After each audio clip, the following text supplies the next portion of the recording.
की शुरुआत में हम देखते हैं कि लुइस एक बहुत ही खूबसूरत लड़की है जो मैजिशियन के असिस्टेंट के रूप में काम करती है। वो उसके चार्म से प्यार करने लग जाती है और वैसे ही वो मैजिशियन उसकी खूबसूरती से। लेकिन एक परफॉर्मेंस के दौरान एक ट्रेजेडी हो जाती है और मैजिशियन इनविजिबल हो जाता है और कभी वापस नहीं आता। उसका यूं गायब होना लूसी को डिप्रेशन में लेके चला जाता है और कुछ रीजंस की वजह से उसको लगता है कि वो जल्दी उसके पास जरूर आएगा, क्योंकि उसके पास गायब होने की एबिलिटी है तो वापस आने की भी है। उसका डिप्रेशन हॉलुसिनेशन और डिल्यूजन में बदल जाता है जो उसको मेंटल असाइलम में डाल देता है। मैजिशियन को गायब होने के 9 महीने बाद लुइस प्रेग्नेंट हो जाती है, लेकिन ये बात किसी को पता नहीं है और बच्चे की डिलीवरी उसको खुद ही करनी पड़ती है। अब उस रात को उसका बच्चा होता है लेकिन वो भी इनविजिबल है और इस बच्चे का होना ये प्रूव करता है कि वो किसी डिल्यूजन में नहीं है। लेकिन वो नर्सेस को बताने से डर जाती है। वो जानती है कि अगर उसके बच्चे की सच्चाई सबके सामने आ गई तो वो एक एक्सपेरिमेंट बनकर रह जाएगा, इसीलिए वो उसको एक सीक्रेट ही रखती है। नर्सेस डेली उसको खाना और दवाइयां देने आती है, लेकिन उनको कभी भी इनविजिबल बच्चे का रूम में होना पता नहीं चलता। अब लुइस उसका नाम एंजल रखती है। वो उसकी बहुत केयर करती है और उसको नॉर्मल बच्चों की तरह ही बड़ा करती है। हम देखते हैं कि वो उसकी पेट थपथपाती है, उसको फीड देती है, उसको बोलना और खाना सिखाती है। जब वो थोड़ा बड़ा हो जाता है तो उसको चौक से दीवार पर लिखना सिखाती है। एंजल को लुइस के पुराने कपड़ों और शूज के साथ खेलना बहुत ही पसंद है। बस यही तरीका है जिससे वो खुद को मिरर में आधा देख सकता है। हर रात को लुइस उसको अपने बचपन की कहानियां सुनाती है, कैसे वो जंगल में कैबिन में रहते थे जो उसके पापा ने खरीदा था और छुट्टियों में वो ट्रेन से लेक पर जाते थे। वो लूसी की पूरी दुनिया में फेवरेट प्लेस है और वो ये उम्मीद रखती है कि उसका बेटा भी एक दिन वो जगह जरूर देख पाएगा। वो उसको स्विमिंग भी सिखाना चाहती है, लेकिन वो अपने बच्चे को बाहर ले जाने से डरती है। उसके बर्थडे पर लुइस ब्रेड के दोनों साइड पेजेस के रोल बनाकर जलाती है जिससे वो केक जैसा लगे। अब जैसे जैसे साल बीतते गए एंजल 10 साल का हो गया है, लेकिन अभी तक वो अपनी इनविजिबिलिटी से बाहर नहीं आया। और जैसे जैसे वो बड़ा हो रहा है वैसे वैसे उसको चीजों को जानने का इंटरेस्ट बढ़ता जा रहा है। अब एक शाम को वो चेयर पे चढ़कर खिड़की से बाहर पहली बार देखता है और जिंदगी में पहली बार वो अपनी एज की एक लड़की को उसके पेरेंट्स के साथ देखता है। वो लड़की स्टेयर से गिर जाती है और उसकी माँ उसको उठाती है। अब एंजल अपनी माँ के पास जाता है और उसको उस लड़की के बारे में बताता है और लुइस डर जाती है कि उसका बेटा बाहर की दुनिया को जानने के लिए उत्सुक हो रहा है। वो एंजल को बताती है कि तुम बाकी लोगों से अलग हो और दुनिया तुम्हें पसंद नहीं करेगी, इसीलिए उसको केयरफुल रहना पड़ेगा कि वो बाकी लोगों की नजरों के सामने ना आए। अब इन बातों का उस पर असर तो पड़ता है, लेकिन उस खूबसूरत लड़की के उसका इंटरेस्ट और बढ़ जाता है। वो बार बार उस लड़की को खिड़की से देखता है और वो लड़की पियानो पर वही दो कीज बार बार बजाती है। वो उसको सुनता रहता है जितना कि वो सुन सकता है और उम्मीद रखता है कि वो किसी ना किसी दिन उससे जरूर मिलेगा। एक दिन एंजल अपनी मम्मी से पूछता है कि खुद को मिरर में देखने से क्या होता है। लुइस उसको बताती है कि मिरर में तुम खुद को और बेहतर देख सकते हो जैसे कि तुम बाकी लोगों को देखते हो। अब लुइस को हमेशा ये उम्मीद रहती है कि उसका लवर उसके और एंजल के पास एक दिन जरूर आएगा। इतने सालों के बाद भी लुइस ये उम्मीद लगाई है कि उसका लवर वापस आएगा। आप लोगों को क्या लगता है, वो वापस आएगा या नहीं? आप कमेंट्स में हमें जरूर बताइएगा। अब काफी सालों के इंतजार के बाद वो डीप डिप्रेशन में चले जाती है। वो आजकल काफी कम बात करती है। जब वो अपने बेटे को खुद से दूर रखती है तो वो बहुत अकेला हो जाता है और अपना पूरा दिन वो ड्राइंग करते हुए निकाल देता है। वो खूबसूरत लड़की उसको सीधे अपने गार्डन से देखती है और एंजल नर्वस हो जाता है और अपनी मम्मी के पास दौड़ते हुए आता है, लेकिन वो बिना कुछ कहे उससे मुंह फेर लेती है। बाद में नर्सेस आती हैं और वो वहां से बाहर जाती हैं और इसी बीच एंजल को बाहर जाने का मौका मिल जाता है। वो अपनी जिंदगी में पहली बार कोल्ड मार्बल की जगह ग्रास पर चलता है और थोड़ी देर बाद वो उस लड़की के बिल्कुल सामने आकर खड़ा हो जाता है जो झूले पर खेल रही होती है। वो लड़की उसको महसूस कर लेती है और उसको पास आने को बोलती है। अब एंजल हैरान रह जाता है और उससे पूछता है कि तुम मुझे देख सकती हो क्या? फिर उसे पता चलता है कि वो तो ब्लाइंड है और उसकी स्मेलिंग और टचिंग सेंस बहुत ही ज्यादा अच्छी है, इसलिए उसने उसको अपने पास महसूस कर लिया है। हमें लगता है कि हमारी लाइफ में इतनी प्रॉब्लम्स हैं, लेकिन जो लोग किसी डिसेबिलिटी का शिकार होते हैं वो भी अपनी जिंदगी खुशी खुशी जीते हैं। तो हमें भी अपनी लाइफ में ज्यादा स्ट्रेस नहीं लेना चाहिए। हम जो जी रहे हैं वही जिंदगी है। अब एंजल जिसने खुद को देखा ही नहीं था वो खुद की मौजूदगी को पहली बार महसूस करने लगा है। लड़की खुद को इंट्रोड्यूस करती है और अपना नाम मैडेलिन बताती है और उसके हाथों को टच करती है। वो थोड़ी देर बात करते हैं और वो नर्वस हो जाता है। मैडेलिन उसके जाने से पहले उसे प्रॉमिस करवाती है कि वो दोबारा इधर आएगा।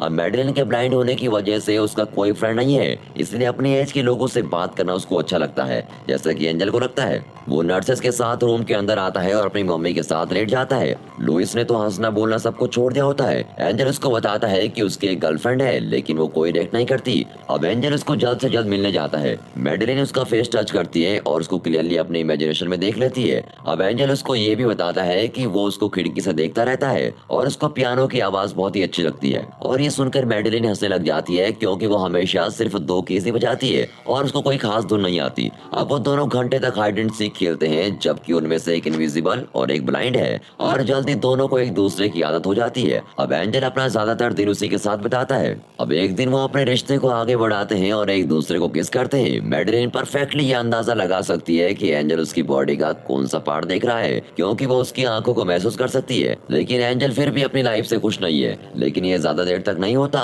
क्योंकि मैडेलिन बता देती है कि नेक्स्ट वीक से उसकी आईज की सर्जरी है जिससे अब उसको देखना स्टार्ट हो जाएगा और वो काफी एक्साइटेड होती है एंजल को देखने के लिए। लेकिन एंजल फिर भी ये सब कुछ फील नहीं करता। वो दोनों नेक्स्ट वीक एक साथ ही बिताते हैं। फिर मैडेलिन जाने से पहले उसको बाय करती है और फिर चली जाती है। उसी रात को लुइस महीने में एक बार बोलती है और एंजल को अपने पास बुलाकर साथ सोने को बोलती है और ये कहती है कि अगर उसको कुछ हो गया तो वो उस कैबिन में चला जाए जो जंगल में है। जब एंजल सुबह उठता है तो वो मर चुकी होती है और ये न्यूज उस बच्चे के लिए बहुत ही दर्दनाक होती है। जब तक नर्स रूम में आकर उसकी बॉडी को नहीं ले जाते वो उसको देखता ही रहता है और नर्सेस वॉल से सब कुछ मिटा देती हैं जो भी उसने ड्राइंग की होती है। एक रूम ही था जिसको वो मैडेलिन के सिवा जानता था और वो भी चला गया। अब उसे लगता है कि मैडेलिन भी उससे हेट करेगी जब उसको सच का पता चलेगा। उसके पास कुछ नहीं है इसलिए वो ट्रेन लेता है और उस लेक पर चला जाता है जो उसकी माँ ने उसको बताया था। और वो इमेजिन करता है कि मैडेलिन पानी से बाहर आती है लेकिन ये देखकर वो बहुत ही उदास होता है। वो कोई और ट्रेन लेता है और जंगल में कैबिन में चला जाता है और वो उसकी विंडो तोड़कर अंदर जाता है। वो आसपास देखता है और सोफे में सोने से पहले इसको अपना घर कहता है। अब हफ्ते महीनों में बदल जाते हैं और महीने सालों में और देखते देखते एंजल बड़ा हो जाता है। वो सालों से खुद से ही बात कर रहा है लेकिन उसे ये उम्मीद है कि मैडेलिन उसको मिलने जरूर आएगी। और फाइनली एक दिन मैडेलिन कैबिन में आ जाती है और एंजल को लगता है कि वो सपना देख रहा है लेकिन वो अपनी नजरें उससे नहीं हटाता। वो उसके सामने खड़ा है लेकिन मैडेलिन उसको देख नहीं पाती। फिर मैडेलिन 2 दिनों तक टाउन के आसपास एंजल के बारे में पूछती है और ये मालूम होता है कि जब से वो हॉस्पिटल से वापस आई है वो एंजल को तब से ढूंढ रही है। मैडेलिन को उसकी माँ के बारे में पता चलता है लेकिन असाइलम के पास एंजल का कोई रिकॉर्ड नहीं है और इसीलिए वो लुइस के बारे में पता लगाती है और उसको उस कैबिन का पता चल जाता है। उसी दिन वो लुइस की कब्र पर जाती है और एंजल के लिए एक लेटर छोड़ देती है और उस लेटर में वो उसको अपने पास बुलाने को कहती है। अब एंजल उसको फॉलो करता है और उसी के साथ घर में चला जाता है। लेकिन मैडेलिन को फिर भी ये महसूस होता है कि वो उसको देख रहा है जैसे कि कुछ सालों पहले उसको महसूस होता था। लेकिन उसको लगता है ये सच नहीं है। अब उसको एंजल के लिखे लेटर्स मिलते हैं जिनमें वो लिखता है कि वो भी उसको उतना ही मिस करता है जितना कि वो करती है लेकिन वो उसको तभी मिलेगा अगर वो उसको प्रॉमिस करे कि वो अपनी आंख बंद रखेगी। और वो दोनों जंगल में मिलते हैं और प्रॉमिस के मुताबिक मैडेलिन की आइज बंद होती है और वो एक साथ घर वापस आते हैं और एक दूसरे के साथ लेट जाते हैं। मैडेलिन उसके फेस को महसूस करती है और उसके सेंट की खुशबू को सूंघती है और सब बातें याद करती है। उसका सेंट पहले से थोड़ा चेंज हो गया है लेकिन फिर भी वो उसको पहचान लेती है।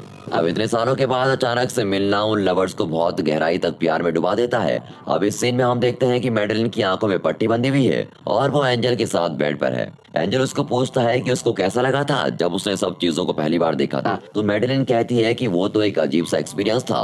अगले वीक तक दोनों एक साथ अपनी जन्नत जैसी दुनिया में रहते हैं। मैडेलिन के माइंड में काफी सवाल हैं लेकिन कभी उसने उस पर गौर नहीं किया और वो अपने बचपन के बारे में, अपने टीनेज के बारे में और कैसे वो एक दूसरे को प्यार करने लगे ये सब बातें करते हैं और दूसरी बार फिर से एक दूसरे को प्यार करने लग जाते हैं। फिर एंजल उसको लेक पर लेके जाता है जो उसकी काफी सालों से फेवरेट प्लेस होती है और मैडेलिन अपनी आंखों से पट्टी हटाती है और नजारे को देखती है लेकिन असल में वो अपने बॉयफ्रेंड का फेस देखना चाहती है। और एंजल उसको नेक पर किस करता है और कहता है कि आज रात तो खुद को उसके सामने लेके आ जाएगा। और रात हो जाती है। एंजल अपने सर पर चादर ओढ़े रूम में है। मैडेलिन ने उसको प्रॉमिस किया है कि वो जैसे भी दिखता है वो उसको प्यार करेगी लेकिन जब वो चादर उठाती है तो वो बिल्कुल ही शॉक हो जाती है। लेकिन फिर एंजल उसको सब कुछ बता देता है लेकिन मैडेलिन के लिए ये सब सुनना बहुत ही मुश्किल होता है। वो बिल्कुल टूट जाती है। वेल दोस्तों, अगर आप मैडेलिन की जगह होते तो क्या करते? और एंजल को लगता है कि वो दुनिया का सबसे बुरा इंसान है। वो देखता है कि वो सुबह तक जमीन पर रोती रहती है और जब वो सो जाती है तो वो उसके ऊपर कंबल डाल देता है। वो उससे कहती है कि वो अपनी आंखें जिंदगी भर के लिए बंद करके रखेगी तभी वो हमेशा साथ रह सकते हैं। लेकिन एंजल ये बिल्कुल नहीं चाहता। अब मैडेलिन सुबह उठती है और एंजल को ढूंढती है लेकिन वो उसको वही नहीं मिलता। अब उसको एक नोट मिलता है जिसमें लिखा होता है कि वो हमेशा के लिए उसको छोड़ के जा रहा है और कहता है कि वो मैडेलिन को हमेशा ऐसा ही प्यार करता रहेगा। अब मैडेलिन ये पढ़कर बहुत रोती है और फाइनली अपने बैग पैक करके यहाँ से जाने के लिए रेडी हो जाती है, लेकिन तभी वो अपने चेस्ट पर कुछ फील करती है और न जाने तभी उसको क्या एहसास होता है कि एंजल कहाँ है। और वो आंखें बंद करती है और वो उसके सैंड को ढूंढने लग जाती है और फिर उसे पता चलता है कि वो लेक पर है। अब इस सीन में हम देखते हैं कि मैडेलिन लेक के किनारे पर है और वो उसको बुलाती है। वो उसके सैंड की स्मेल से जानती है कि एंजल उसके आसपास ही है, लेकिन एंजल उससे बात नहीं करता।